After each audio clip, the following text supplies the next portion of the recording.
특히 이 뼈 이식을 해놨던 부분들이 녹아 내려가는 경우가 굉장히 많습니다. 임플란트가 금방 망가집니다. 얘가 뭔가 심기려면은 혈관도 건드리면 안 되고 신경도 건드리면 안 되고 건드리면 3천만 원입니다. 원장님, 요즘 뼈이식 필요 없는 임플란트가 있다는데 이거 이름을 너무 잘 지었어. 뼈 이식 필요 없는 임플란트. 일단 기본적으로 여기서 질문. 뼈 이식이 왜 필요할까요? 뼈가 모질라서? 역시 똑똑이야. 맞습니다. 뼈 이식을 하는 이유는 임플란트를 심어야 되는데 뼈가 모질라서 그렇습니다. 우리가 수술할 때는 임플란트의 뿌리 파트, 픽스처라고 부르는 부분을 뼈에 심게 됩니다. 근데 그랬을 때 얘가 뭔가 심기려면은 여기가 막 너무 좁아 이래도 안 되고, 아니면은 얘를 주구장창 드릴을 계속해서 쓸 수는 없잖아요. 우리에게는 굉장히 소중한 해부학적 구조물들이 있단 말이에요. 혈관도 건드리면 안 되고 신경도 건드리면 안 되고, 그래서 이런 임플란트의 길이, 즉 높이도 한계가 있어요. 즉 폭, 그 다음에 높이, 둘 중에 하나가 부족하거나 아니면 둘 다 부족하거나 뭔가가 부족할 때 하는 게 골 이식, 뼈 이식입니다. 뼈 이식이 필요 없는 임플란트, 이건 무슨 소리냐? 폭이 부족할 때 그냥 얇은 임플란트 쓰면 될까요? 안 되겠죠? 금방 빠가 나잖아. 그죠? 짧은 임플란트, 높이가 부족해, 쓰면 될까요? 그냥 쓰면 안 되고요. 짧은 임플란트는 조건이 있어요. 아래쪽에서만 사용을 할 수 있다. 그리고 두 번째, 골질, 골의 단단함이, 우리가 뼈의 단단함을 D1, 2, 3, 4로 구별을 하는데 D2에서 D3 정도 사이 어느 정도는 단단함이 있어야지만 이거를 사용을 할 수가 있어요. 그래서 짧은 임플란트는 위쪽에서는 보통 사용하지 못하고 위쪽에서는 반드시 상악동 거상술을 적절하게 해 주어야 됩니다. 그러면은 여기에 신경이 너무 가까이 이렇게 바투 붙어 있을 때 짧은 임플란트를 쓰면은 이거를 뼈 이식을 수직적으로 증축을 안 하고도 임플란트를 심을 수가 있겠죠. 이런 의미에서 뼈 이식이 필요 없는 임플란트라고 하는 거고, 여기에는 그래도 어느 정도 골질이 괜찮을 때 요 정도의 길이의 임플란트는 심어도 예후에 아주 그렇게 큰 문제는 없더라 라는 결과가 나오기 때문에 그렇습니다. 뼈이식을 하고 긴 거를 심는 경우나 뼈이식 없이 짧은 걸 심을 수 있는 두 가지 경우가 있는 게 아닌가요? 예리해요. 예를 들어가지고 임플란트 뼈가 이렇게 돼 있어요. 이거 신경관입니다. 우리가 절대 건드리면 안 되는 거. 건드리면 3천만 원입니다.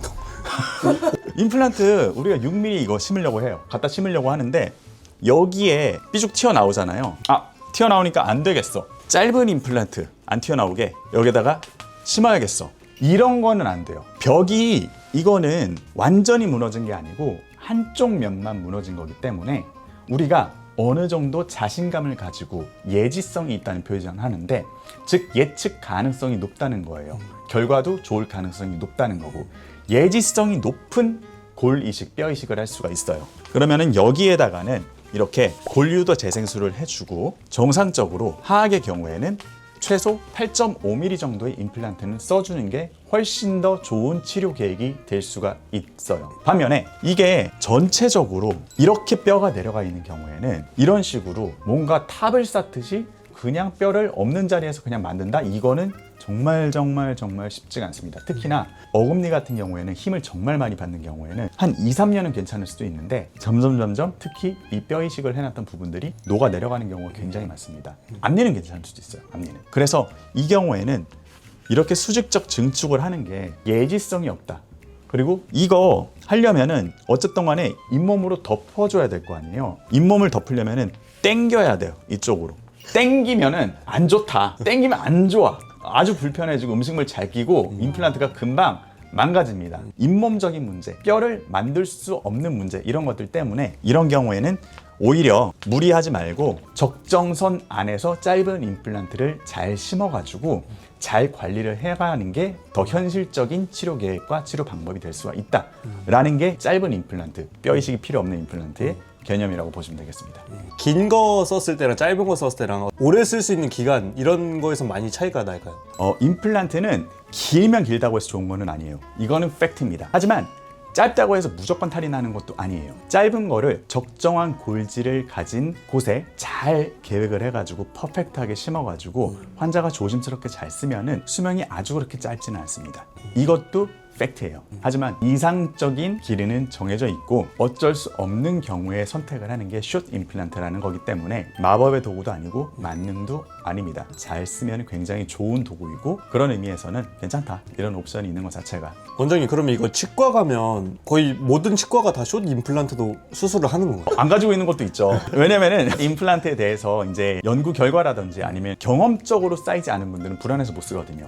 저도 숏 임플란트에 대해서 처음에 쓰기 전까지는 약간 좀 의구심이 많았어요. 일단 생긴 것부터가 좀 이상해. 우리가 보던 그 모양이 아니거든. 이 데이터가 쌓이고 이 환자가 5년 후에 오고 7년 후에 왔는데 괜찮아.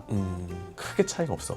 이러니까 이제 자신감이 붙어가지고 저도 이제 이런 강의까지 찍고 있는 겁니다. 일단은 간단하게 두 케이스 정도만 좀 보여드릴게요. 이 케이스들을 보면은 임플란트가 뭐 이제 6mm 아니면 심지어 5mm 이렇게 굉장히 짧은 임플란트를 쓴 거예요. 공통점은 아래쪽 어금니에 숏 임플란트를 사용을 했다. 이분들은 딱 봐도 어금니 쪽에서 확 내려가는 게 보여질 거예요. 한 분은 그냥 치주염으로 인해 가지고 뼈가 많이 내려왔는데 그게 회복이 안 된 상태였고요. 다른 한 분은 임플란트를 예전에 하셨는데 임플란트 주위염 때문에 뼈가 내려가서 볼의 높이가 소실이 되었고 영구적으로 이거를 커버를 하기에는 너무 무리가 있었다. 그래서 숏 임플란트를 적용을 했고 이분들은 아직까지 굉장히 잘 사용을 하고 계십니다. 자, 오늘의 주제는 뼈이식 필요 없는 임플란트였습니다. 자, 뼈이식이 필요 없는 게 아니고요. 정확히 말하면은 뼈이식을 하기에는 어려운 케이스라고 보면 되겠습니다. 아래쪽에 뼈의 높이가 부족할 때 우리가 선택할 수 있는 숏 임플란트라는 게 있다. 그래서 이거를 너무 뼈이식 필요 없는 임플란트라고 광고를 하면 그거는 약간 기만행위고 어그로고 이게 아예 불가능한 경우도 있어요. 그런 경우에는 앞쪽에다 임플란트를 몰아심어가지고 뒤에까지 쫙 만들게 되는